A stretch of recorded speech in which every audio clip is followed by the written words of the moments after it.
अग्निपथ योजना में जो अग्निवीरों ने किया, जो युवाओं ने किया, क्यों किया? 1 साल 1.5 साल से आप देख रहे हैं एनआरसी सीए का आंदोलन फेल हुआ, किसान आंदोलन साल भर में दम तोड़ गई। अगर आप कहते हैं विपक्ष का उकसाया हुआ है, तो विपक्ष ने एनआरसी सीए में भी उकसाया और किसान आंदोलन में भी उकसाया, परंतु वहां पर निजी लाभ किसी को नहीं था। उकसाने के बावजूद भी वह आंदोलन फेल हो गया था। लेकिन यहां पर जितने दहेज दानव थे उन्होंने ट्रेन जलाई थी, उन्होंने ये उत्पात मचाया था। कहने का मतलब किसी सज्जन परिवार के, शरीफ परिवार के ये बच्चे नहीं थे जो राष्ट्रीय संपत्ति को आग के हवाले कर देते। अग्निपथ योजना 4 साल के लिए है। सरकार ने अपना नफा नुकसान को देखते हुए भले ही लाई हो इस योजना को, मैं उस गहराई में नहीं जाता, परंतु उससे यह निकल कर आया कि बिहार में जरा पता करें कि दहेज का रेट क्या क्या है, किन किन लड़कों की क्या क्या दहेज है। तो आर्मी में सर्विस करने वाले की 15 से 20 लाख की रेट फिक्स है। अगर टीचर हो तो उसका भी रेंज करीब करीब 20 से 25 हो जाता है। जो पीओ है उसमें एक सवाल होता है, पीओ में आप सरकारी बैंक में हैं अथवा प्राइवेट बैंक में। कुछ लोग कहते हैं पैकेज हमारा है कंपनियों में, बाकी सारी कंपनियां बंद हो रही है, ऑनलाइन काम ले रही है बड़ी बड़ी कंपनियां, परंतु दहेज दानव के बच्चे के पैकेज बरकरार हैं। ये फला फला कंपनी में है, बेंगलोर में सेटल है, पूना में सेटल है, नोएडा के एमएनसी में है, जबकि नोएडा में बहुत सारी कंपनियों में ताले लग गए, लेकिन दहेज दानवों के पुत्र का पैकेज बरकरार है। रही बात बीपीएससी, यूपीएससी, ये तो करोड़ों में बिकते हैं।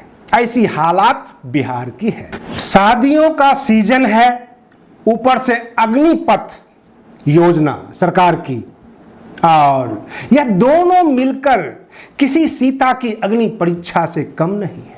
जी हां दोस्तों, मैं आरडी भारती और आप देख रहे हैं बिहारी सुल्तान। कभी आपने सोचा बिहार में इतनी तोड़फोड़ क्यों हुई अग्निपथ योजना के आंदोलन में? अग्निवीरों ने जो किया है, क्या ये वाकई अग्निवीर हैं या अथवा दहेज दानवों के पुत्र?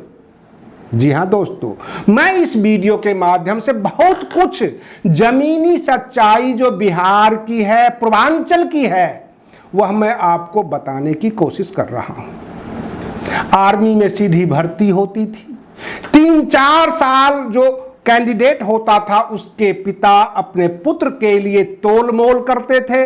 15-20 लाख रुपये रेट है आर्मी के सिपाही की दहेज।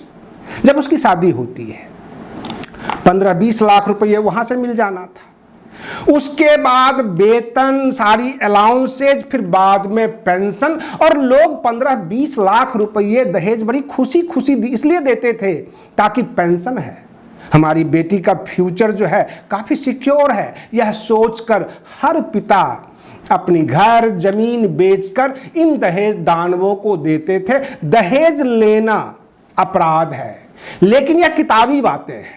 सरजमीन पर ऐसा कुछ नहीं है। नीतीश सरकार शराब को सूंघते सूंघते शराब पकड़ सकती है, लेकिन झमाझम जो है वहां पर जहां पर शादी हो रही हो, जहां पे बाजे गाजे बजाए जा रहे हों, चमकीली शादियां, बड़े बड़े बैंकेट हॉल, उस पर नीतीश सरकार की नजर नहीं होती कि कितने दहेज लिए गए। अग्निपथ योजना ने इन दहेज दानवों को नंगा किया। असलियत सामने आई है। मैं सरकार से आग्रह करूंगा, यूपीएससी, बीपीएससी और जितने भी पब्लिक सर्विस कमीशन है उसमें एक कॉलम रखा जाए फॉर्म में, अगर आप विवाहित हैं तो हाँ लिखें, अगर आप अविवाहित हैं तो बताएं। अगर आप अविवाहित हैं और इस बीपीएससी के बाद आपकी शादी होती है, कंप्लेन अगर यह होता है कि आपने दहेज लिया है बीपीएससी के नाम पर, यूपीएससी के नाम पे, तो आपकी ये नौकरी चली जाएगी। सरकार को ये व्यवस्था करनी चाहिए। केवल दहेज का कानून एक ढकोसला बनकर रह गया है। बिहार में रेट लगता है और इसलिए बिहार में ज्यादा उत्पात मचाया गया और विपक्ष ने जो कुछ किया उसका सटीक बैठा, क्योंकि सारे युवा और कुमारे थे, जो बाट जो रहे थे कि देह पे वर्दी चढ़ी नहीं कि 20 लाख आ ही जाएगा। और ऐसी हालात में अगर मोदी सरकार अग्निपथ योजना ले आती है तो जाहिर सी बात है कि गुस्सा जायज है, और गुस्से का शिकार आम पब्लिक भी हुई, राष्ट्रीय संपत्ति भी हुई। कुल मिलाकर सरकार को इसकी गहराई में जाना चाहिए और इस तरह की कई योजनाओं का शुभारंभ कर देना चाहिए ताकि दहेज दानवों के ऊपर अंकुश लगाया जा सके।